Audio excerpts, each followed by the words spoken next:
Tester एक website है जिसने एक बड़ा ही इंटरेस्टिंग सर्वे किया आज से कुछ महीने पहले। इन्होंने करीब 2000 अमेरिकन्स को एक टेक्स्ट दिया और कहा बताने को कि बताओ आपको क्या लगता है ये टेक्स्ट एक इंसान ने लिखा है या एक एआई ने लिखा है। सरप्राइजिंगली 53% लोग नहीं बता पाए कि एक्चुअली में चैट जीपीटी के द्वारा लिखा गया टेक्स्ट है। उन्हें लगा कि एक्चुअली किसी इंसान ने लिखा है। ये रिजल्ट था उनका जब उन्होंने चैट जीपीटी 3.5 वर्जन यूज किया। लेकिन फिर इससे भी एक एडवांस्ड वर्जन आया चैट जीपीटी 4.0, जिसे यूज करने के बाद ये स्टैटिस्टिक्स और भी माइंड ब्लोइंग हो गई। 63.5% लोग नहीं पहचान पाए कि ये चैट जीपीटी के द्वारा लिखा गया टेक्स्ट था। ऐसा कैसे हो सकता है? वैसे ये होना इतना सरप्राइजिंग भी नहीं है, क्योंकि जैसा मैंने आपको पिछले लेसन में बताया था, आर्टिफिशियल इंटेलिजेंस का पर्पस ही यही है कि इंसानों के द्वारा कॉग्निटिव फंक्शंस को मिमिक करना। तो चैट जीपीटी यहाँ पर इंसानों के द्वारा बोले गए ढंग को मिमिक कर रहा है, और इतने अच्छे से कर रहा है कि लोग नहीं पहचान पा रहे उससे। चैट जीपीटी इंसानों के चैट बिहेवियर की बड़े अच्छे से नकल मार पाता है। जैसे हम लोग चैट पर बात करते हैं,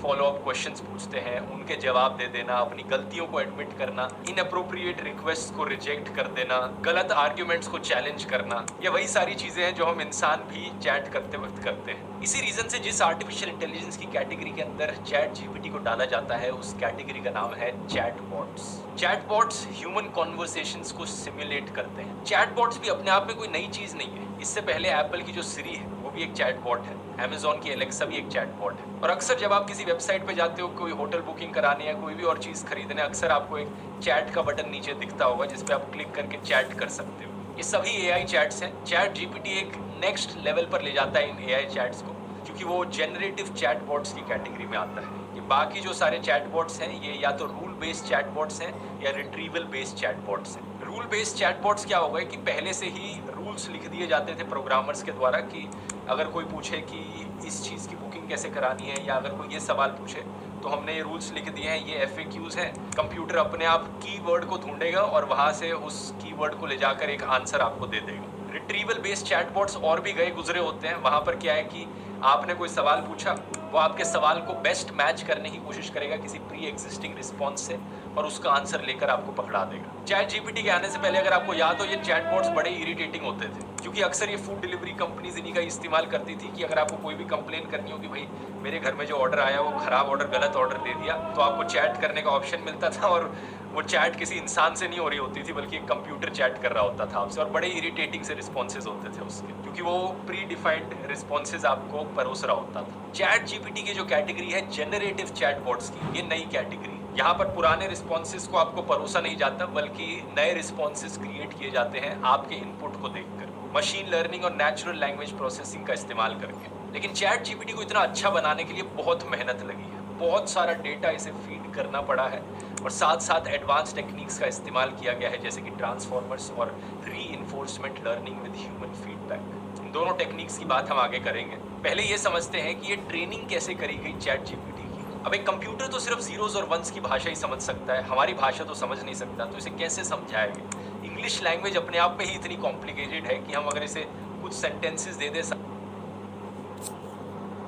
समझने को, तो ऐसा तो है नहीं कि अपने आप से पैटर्न रिकग्नाइज कर पाएगा। इन चैटबॉट्स को ट्रेन करने के लिए दोस्तों बहुत बड़े डेटा सेट्स का इस्तेमाल किया जाता है। इसी रीजन से इन्हें लार्ज लैंग्वेज मॉडल कहा जाता है।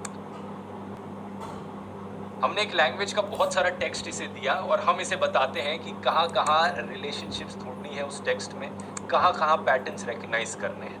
लैंग्वेज मॉडल्स की जो बेसिक ट्रेनिंग होती है उसमें एक सीक्वेंस ऑफ वर्ड दे देते हैं हम कंप्यूटर को, और कहते हैं कि अगला वर्ड कौन सा होना चाहिए ये गेस करके बताओ।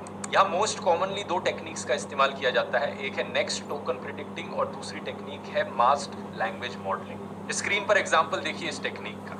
नेक्स्ट टोकन प्रिडिक्शन में हमने बेसिकली एक सीक्वेंस दिया है, हैना इज अ, और इस कंप्यूटर का काम है कि वो प्रिडिक्ट करे कि अगला शब्द कौन सा आना चाहिए। यहाँ पर सिस्टर आना चाहिए, फ्रेंड आना चाहिए, मार्केटर आना चाहिए, कॉमेडियन आना चाहिए। तो जो हमने हजारों गीगाबाइट्स का डेटा इसे फीड किया गया है, उसमें ये पैटर्न्स रिकग्नाइज करे। जब भी किसी का नाम आता है, इज अ लिखा आता है, तो उसके बाद कौन से सबसे फ्रीक्वेंटली अकरिंग वर्ड्स हैं जो नेक्स्ट आने वाले हैं। दूसरी ट्रेनिंग की टेक्निक है मास्क्ड लैंग्वेज मॉडलिंग। हमने एक सीक्वेंस ऑफ वर्ड्स दे दिया, बीच का वर्ड हमने छुपा दिया, और हमने बोला प्रिडिक्ट करो कौन सा है बीच का वर्ड। जेकब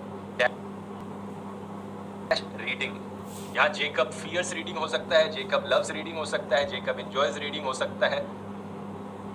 जो इतना सारा हमने बाकी का ट्रेनिंग डेटा दिया है उसमें से ढूंढो क्या पैटर्न्स आते हैं यहाँ पर, और कौन से सबसे ज़्यादा फ्रीक्वेंटली फ्रीक्वेंटली अकरिंग वर्ड्स होंगे जो यहाँ सबसे अच्छे फिट बैठेंगे। इतनी ट्रेनिंग से ये कंप्यूटर ये तो सीख जाएगा कि जेकब और रीडिंग के बीच में रीडिंग शब्द दोबारा नहीं आ सकता, क्योंकि जितना भी हमने हजारों गीगाबाइट्स का डेटा दिया है उसमें इंग्लिश लिखी गई है, कभी भी दो वर्ड एक के बाद एक ऐसे रिपीट नहीं हो रहे। तो कुछ बेसिक ट्रेनिंग तो यहाँ से शुरू हो गई।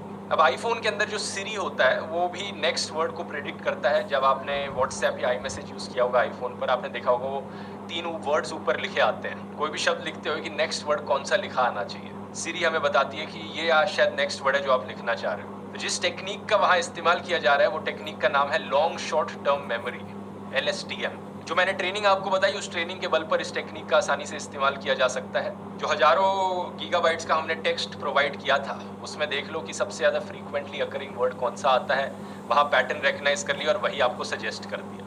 लेकिन इस टेक्निक में 2 बड़ी कमियां हैं। पहला तो ये कि ये मॉडल ये नहीं समझ पाता कि इसके आसपास के जो वर्ड्स हैं उनमें से कुछ वर्ड्स की वैल्यू ज़्यादा है औरों से। जैसे जेकब का एग्जाम्पल आप दोबारा से ले लो, हो सकता है कंप्यूटर सजेस्ट करे कि जेकब हेट्स रीडिंग होना चाहिए, लेकिन अगर डेटाबेस के अकॉर्डिंग कहीं और मेंशन किया गया हो कि जेकब तो एक्चुअली रीडिंग करना पसंद करता है, लेकिन पैटर्न रिकग्निशन से पता चला है कि हेट वर्ड आना चाहिए, हेट सबसे ज़्यादा मेंशन किया जाता है, तो कंप्यूटर आपको हेट सजेस्ट करेगा। लेकिन कॉन्टेक्स्ट समझते हुए वहाँ पर इसका असली आंसर लव्स होना चाहिए, जेकब लव्स रीडिंग। तो ये कॉन्टेक्स्ट नहीं समझ पाता ये वाला मॉडल। तो दूसरी प्रॉब्लम यही है कि ये मॉडल इंडिविजुअली वर्ड्स को प्रोसेस कर रहा है और पूरे कॉन्टेक्स्ट को नहीं समझ पा रहा। तो पहली प्रॉब्लम ये अलग अलग शब्दों को अलग अलग वैल्यू नहीं दे पा रहा, ये नहीं समझ पा रहा कि जेकब शब्द ज्यादा इंपॉर्टेंट होना चाहिए रीडिंग शब्द से, क्योंकि हम जेकब की बात कर रहे हैं। और दूसरी प्रॉब्लम ये कॉन्टेक्स्ट नहीं समझ पा रहा। अगर हमने कुछ देर पहले मेंशन किया कि जेकब लव्स रीडिंग, तो ये उसे भूल जाता है और वर्ड्स को इंडिविजुअली देखकर प्रायोरिटी पर क्या आना चाहिए, बस पैटर्न्स को देखकर वो बताता है कि हेट आना चाहिए। इन 2 प्रॉब्लम्स को सॉल्व करने के लिए साल 2017 में गूगल ब्रेन की टीम ने ट्रांसफॉर्मर्स का कॉन्सेप्ट इंट्रोड्यूस किया। LSTMs के कंपैरिजन में ट्रांसफॉर्मर्स ऐसे मॉडल्स